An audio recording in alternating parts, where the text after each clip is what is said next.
Épisode 1. Jeudi. Vous avez dit bizarre.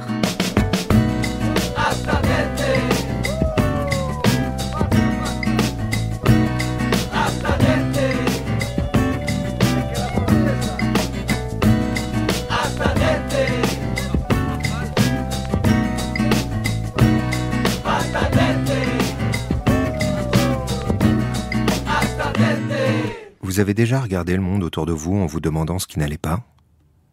En ayant l'impression que quelque chose se cachait derrière les apparences familières? Est-ce que vous avez déjà remis l'entièreté de votre existence en question suite à la simple découverte d'un pot de sauce tomate dans la boîte à gants de votre voiture? Non? Moi non plus. Jusqu'à ce jour fatal où j'ai soulevé le couvercle de la casserole bouillonnante de la réalité et que je m'y suis brûlé les yeux. Je m'appelle Matteo Razzoni, lieutenant de police, et tout a commencé un jeudi matin où, comme à mon habitude, je veillais à la paix et à la sécurité de mes chers concitoyens. Oui. Oui, non, mais comprenez que je peux pas décemment arrêter un perroquet aussi désagréable soit-il. Hein? Quoi? Mon numéro de matricule? Monsieur, on n'est pas à la télé là. C'est la vraie vie, d'accord? Bon, je vais raccrocher. Je vous préviens. Hein. Pour le perroquet, arrangez-vous avec votre voisin. Allez, je raccroche. Si, je raccroche. Je compte jusqu'à 3. 1, 2, 3. Oh.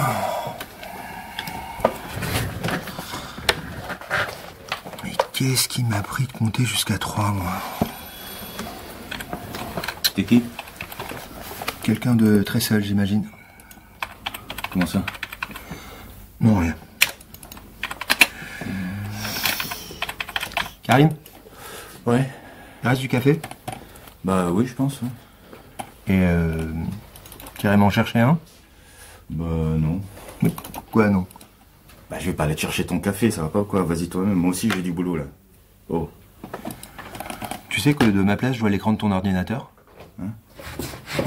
Ouais. Non, ça c'est... C'est rien ça, c'est les... Tu sais, je faisais des recherches sur les... Tu veux du sucre dans ton café? Non, merci. Vous êtes bien aimable. Ta gueule. Mathéo, la chef veut te voir. Ouais? Pourquoi faire? J'en sais rien, sûrement pour ton beau sourire.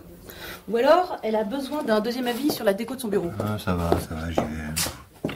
Il grommelle dans sa barbe de 3 jours, dont la nécessité radiophonique ne vous échappera pas tant il est vrai qu'une fiction sonore sans repère visuel est aussi absurde qu'un hélicoptère sans petite bande bleue sur le côté, et se dirige vers le bureau. Entrez. Bonjour, Adoni. Je préfère Mathéo. Oh, moi, je préfère pas. Asseyez-vous.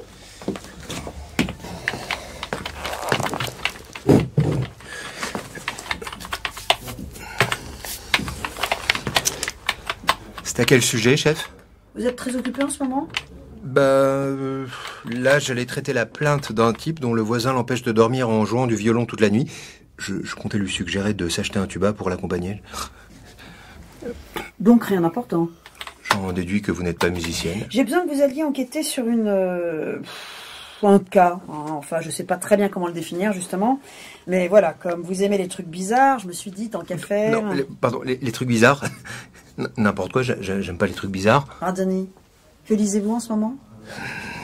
L'influence des Rose-Croix sur la céramique angevine du XVIIIe siècle. Étude critique. Voilà. Non, mais ça n'a rien de bizarre, c'est...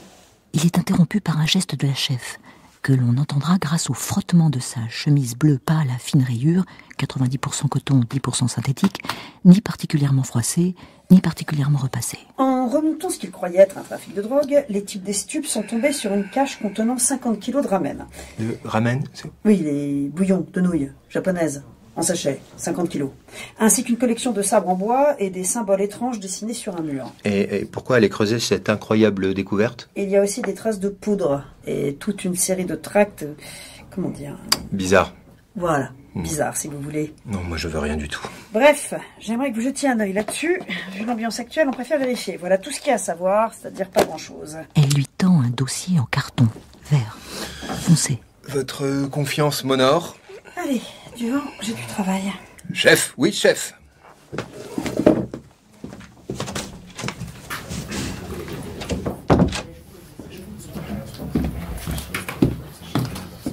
Le café de votre seigneurie a refroidi. Veuillez pardonner votre humble serviteur. Oh, toi, ça va. Alors, qu'est-ce qui t'arrive? Ben, je sais pas encore, justement, mais je sens que ça va nécessiter d'aller dehors. Avec la pluie qui tombe depuis ce matin, j'aimerais pas être à ta place. Oh, t'inquiète pas, tu y seras pas. Tu seras juste derrière. Quoi? Tu viens avec moi. J'ai besoin de quelqu'un et t'as rien à faire. Mais c'est faux, j'ai plein de trucs, hein. Tu penses à prendre mon café? Tu veux me payer.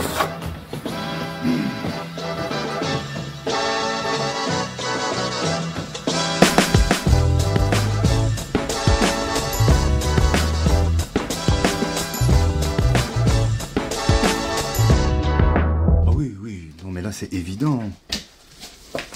Il était indispensable qu'on soit deux pour cette investigation de haut vol. Hein? Comment aurais-tu fait seul pour explorer l'entièreté des 22 mètres carrés qui nous entourent? Sans compter les 2 placards et la cabine de douche. Un travail de titan. Karim? Tais-toi.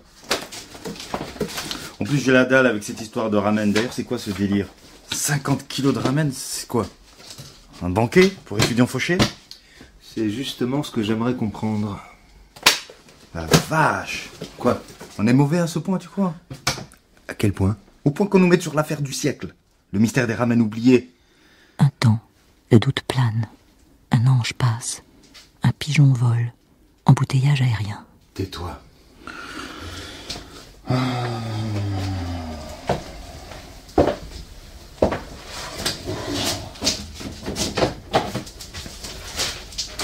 Tiens, c'est quoi ça?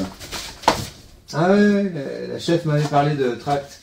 Astadente pastafarisme. C'est quoi ce délire? Pirates de tous bords, avec ou sans horizon, rejoignez-nous gaiement, sous l'œil bienveillant du monstre spaghetti volant. Marre d'être pris pour des nouilles? Venez partager la vérité d'un monde bouilli à 100 degrés Celsius avec les ravioles de Gambes tous les mercredis, de 19h à 21h, dans la cafétéria de la salle des fêtes pour le sacrifice rituel de bolognaise. Pasta luego, camarade. Alors là, je retire ce que j'ai dit. On est à ça de démanteler un réseau criminel d'envergure. Tu te rends compte? Toutes ces sauces bolognaises innocentes, sacrifiées? On fait voir. Ouais, ça explique les sables de pirates. Mais pas la poudre. Et ça pour de quoi? Hein? Rien, laisse tomber. Oui, bah je demande que ça, moi. Sauf que quelqu'un se sentait pas de taille à affronter seul les sacrificateurs de bolognaise. Sacrificateurs. Sacrificateurs. Ça se dit, ça? Ça sonne bizarre quand je le dis. Scary? Non. Sacrificateur. Bizarre. C'est bizarre. C'est un mot bizarre. Regarde. T'as vu ça? C'est qui sur la photo? Le député, là, de la palisse.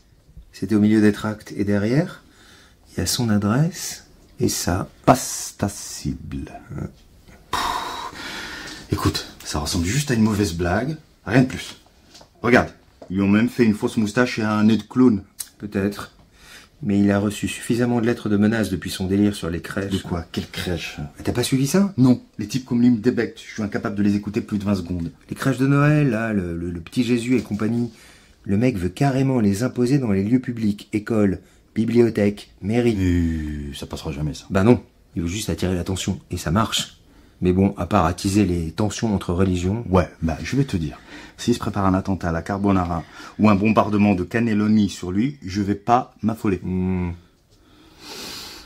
y avait rien d'autre dans le placard? Non, juste les tracts. T'as bien regardé? Hein? Bah oui. Mathéo, c'est un placard avec une étagère. On est dans l'appartement d'adorateur d'un, je cite, monstre spaghetti volant, donc je ne crois pas qu'il y ait des doubles fonds dans les placards. On peut y aller maintenant. J'ai faim. Attends, 2 minutes.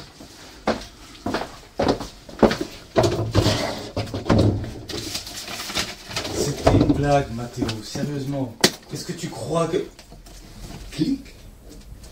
Clic. Alors, qu'est-ce que c'est?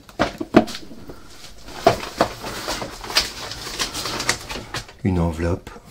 Une enveloppe. Mais une enveloppe comment? Une enveloppe bleue.